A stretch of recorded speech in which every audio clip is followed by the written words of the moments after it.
All right, let's try one here. Mixed marriages. You mean racially, or? All right, turn to Acts chapter 16, get that in one hand, Acts 17 in the other, and then Deuteronomy 32 in the other. All right, first of all, Deuteronomy 32, beginning at verse 7. Deuteronomy 32, verse 7. Deuteronomy 32, 7. Remember the days of old, consider the years of many generations. Ask thy father, and he will show thee. Thy elders, and they will tell thee. Now, this lady asked the question is oriental. The Bible is an oriental book. It's an oriental book. The Bible said, blessed be the Lord God of Shem. All religions come from the Orient, from Shem. All of them. If you find a religion that started in America, it ain't worth blowing up. You know something about that? I mean, if any religion that starts in the United States, it ain't worth putting in the garbage can. Did you stop thinking about that? I mean, do you know where the Baptists came from? The Baptists were in Europe before the American Revolution. You know where the Presbyterians came from? They came from Scotland. You know where the Lutherans came from? They came from Germany. If you know where saved Catholicism didn't originate here, it originated over there in Italy. There isn't one religion ever originated in America was worth blowing up. Charismatics, Campbellites, Mormon, Christian Science, Jehovah's Witness, Seventh-day Adventist, Maharaja Guru Boo Hoppa Floppa Doodle, whatever his name is, all that stuff. You take stuff that originates here, it isn't worth the junk it's made out of. I don't know why in the world anybody buy an American Standard Version. What would make you think that an American could put out a Bible translation worth putting the cat on? And why would you think that? Why would you, folks say, I object to the strong way you speak. You've got to talk that way today to folks. And they're half crazy, just about half nuts. At least anybody who knew church history wouldn't take anything that came out of America spiritually. I don't mean get preaching, but you take Americans, they're not spiritual. They're Oriental spiritual. I've been over there 2 years. Those folks that do the deep work inside, not Americans. Americans have to have the same thing the wall says, think. You got to tell the guy he isn't thinking, you know. Think. You got to tell the guy. A fellow said this was the age of the thinker. This isn't the age of the thinker, it's the age of the doer. You get thinking too hard, you get run over out there in the traffic. That's right. Japheth, the European, his job is to tear up and down and run everything, and communication and transportation, that's Japheth. That's his. God shall enlarge Japheth. Religiously, Japheth ain't nothing. Ain't nothing. Buddhism comes from the Orient. Brahmanism comes from the Orient. Hinduism comes from the Orient. Confucianism comes from the Orient. Judaism from the Orient. Christianity, Orient. Salvation is of the Jews. Christianity is an Oriental religion. It's not an American religion. And the Americans over here worship the Great White Father, the Great White Spirit. They were Orientals. Deuteronomy 32, 8. Now watch it. When the Most High divided to the nations their inheritance, the Lord's a divider. When he separated, segregation is integration. When he separated the sons of Adam, he set the bounds. Not the white folks down south, didn't do anything. God set the bounds of the people according to the number of the children of Israel. Then God is segregationist. When God separates them, he separated them according to 12 bounds. Turn to Acts 17. He separated them according to the number of the children of Israel. The children of Israel have 12 tribes, the 12 natural racial boundaries. I'm not sure about where all of them are for sure, but I've looked over a map pretty carefully. And you get Asia in one group, you get Africa in one group, you get Europe in one group, you get North, South, and Central America in 3 groups, you get Australia and Greenland in groups.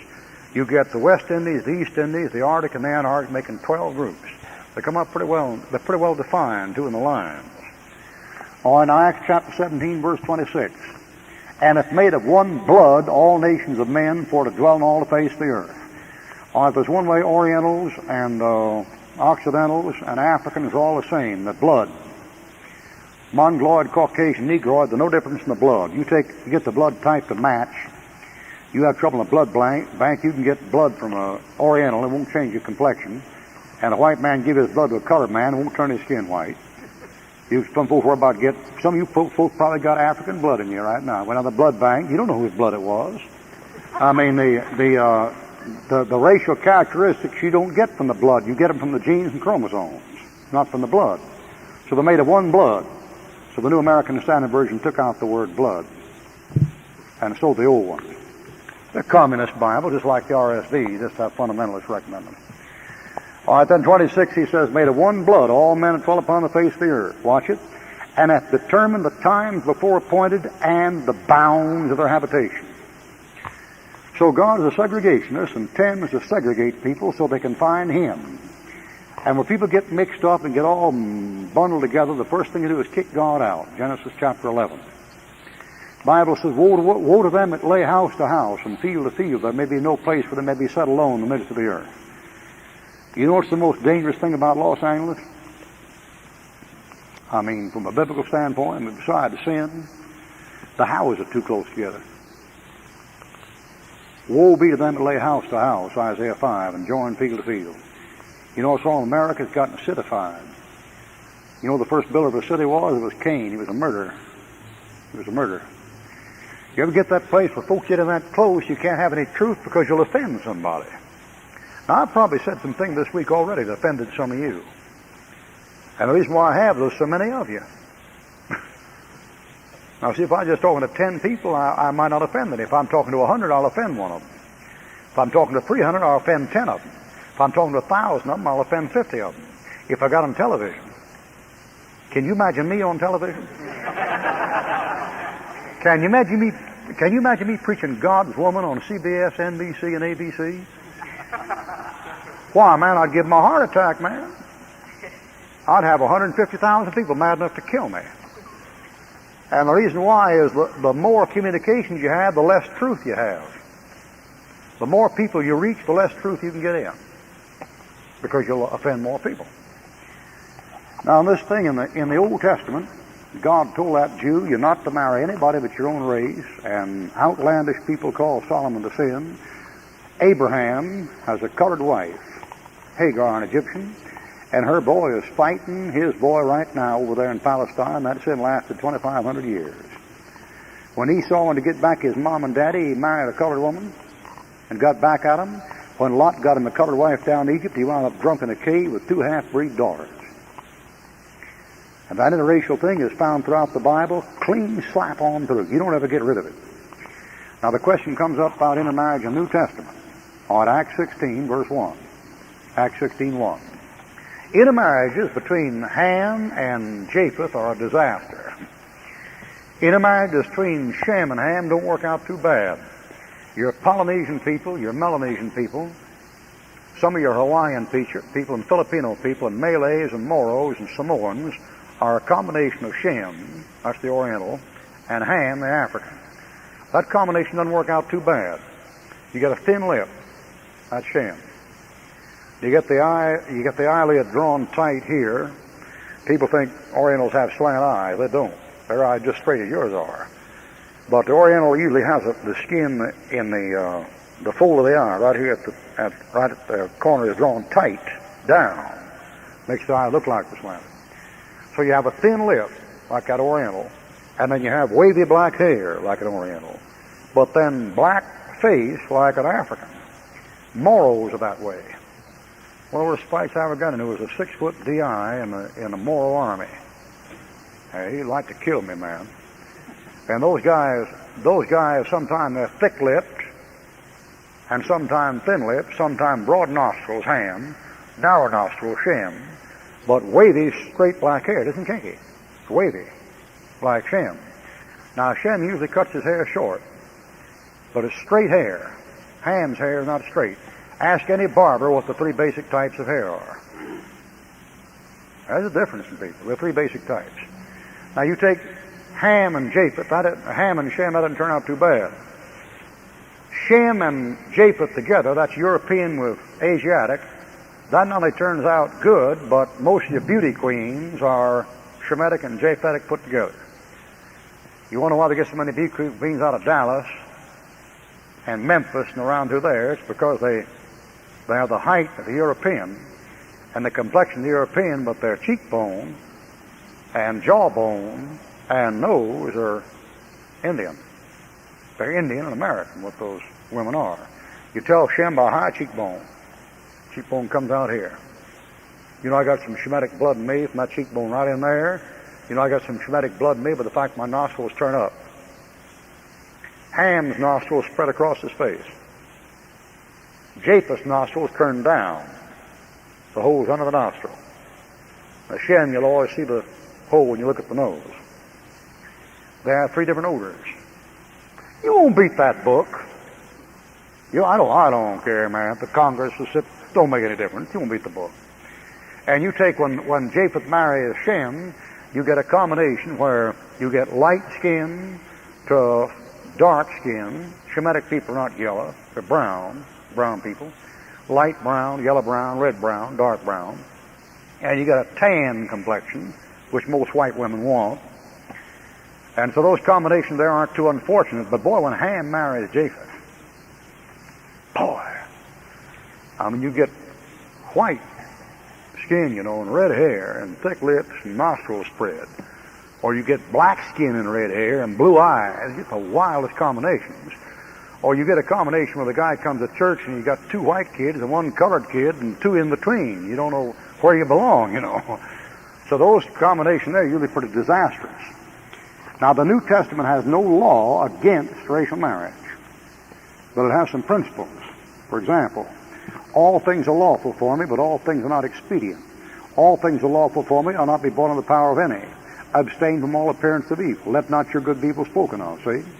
There's certain laws. Now, here's the illustration. We'll finish it up here. Acts 16:1. Then came he to Derbe and Lystra, and behold, a certain disciple was there named Timotheus, the son of a certain woman, which was a Jewess. His mother's Oriental, from Shem, and believed. But his father was a Greek, Japheth. It's a mixed marriage, which was well reported of by the brethren that were Lystra and Iconium. Him would Paul have to go forth with him, and took him and circumcised him, because the Jews which were in those quarters, for they knew all his father was a Greek. Now, when you read Galatians, what do you make of Paul's view on circumcision? Paul said when he came down to Jerusalem in Galatians chapter 2, Titus was with me, and we wouldn't have him circumcised, though there was pressure put on us. He says, those want to have you circumcised to glory in your flesh, lest they should suffer persecution for the cross of Christ. But in Christ Jesus, neither circumcision or uncircumcision avails anything, but a new creature, I would to God they were cut off that trouble you. Why, Paul didn't think a fellow to be circumcised, but he had that fellow circumcised. Why? For a testimony. Why for a testimony? Because he might ruin his testimony, because coming from a mixed marriage. Now, see that thing? So the New Testament thing and that thing is this. There's no strict law forbidding intermarriage. It isn't in the New Testament. But you're cautioned against it if you're a Christian for the sake of your testimony. For that sake, you're cautioned against it. Where mixed marriage is indulged in, then sometime later on you may have trouble with your testimony among other Christians because of it. Although there's nothing expressly forbidding it. So you have to go by that. All right, 45 minutes. Why are black people so violent? Why are black people violent? Okay, you want the answer to that question? I do. I want to know the answer. It's a combination of low average IQ and high serum testosterone combined with a lesser ability to defer gratification.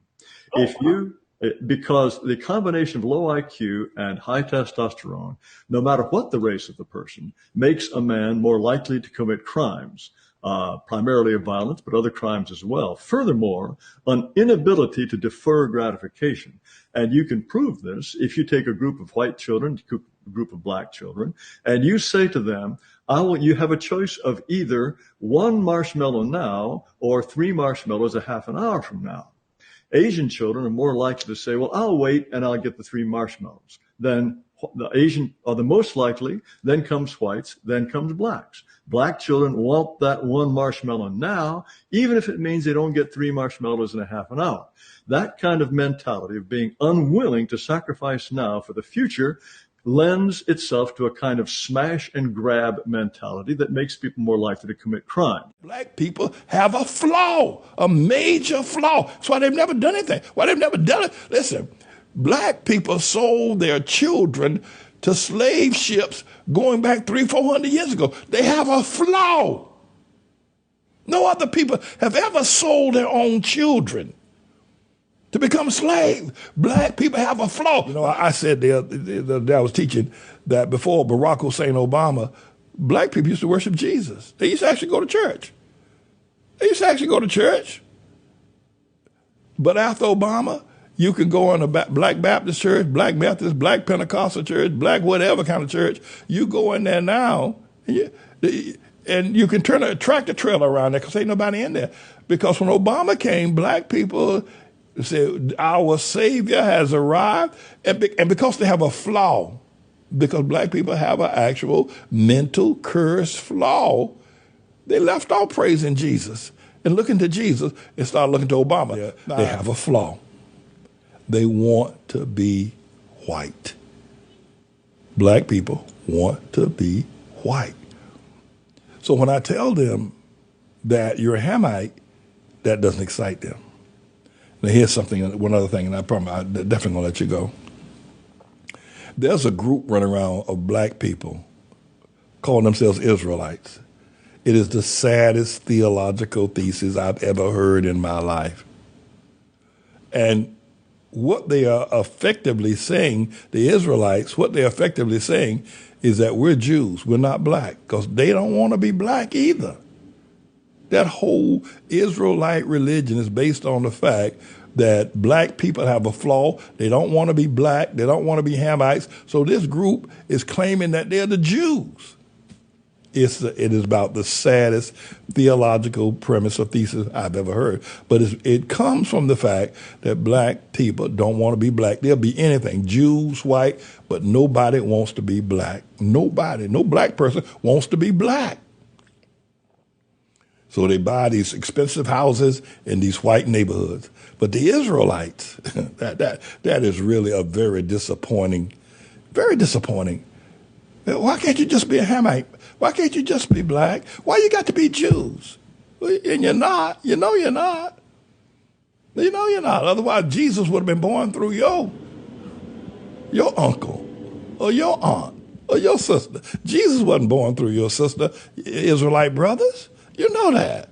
So why you want to be Jews? Why do you despise blackness so much that you're starting a whole movement to call yourself a Jew? It's because black people have a flaw.